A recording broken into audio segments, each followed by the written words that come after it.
सेहवन हजरत लाल शहबाज कलंदर दरगाह से 1 करोड़ रुपए से जायद के सोने की चोरी का इंकिशाफ हुआ है।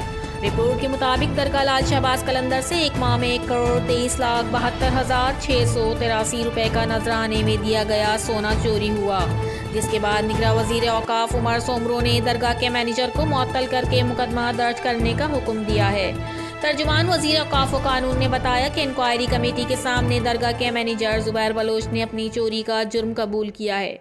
निगरां वजीर औकाफ ने कहा कि मैनेजर जुबैर बलोच को मुअत्तल करके मुकदमा दर्ज करने के साथ केस एंटी करप्शन को भेजने का हुक्म दिया है। मैनेजर की तनख्वाह और पेंशन भी रोकने के अहकाम दे दिए हैं, जबकि एंटी करप्शन को लिख दिया है कि जुबैर बलोच से गोल्ड चोरी करने की फौरी रिकवरी की जाए।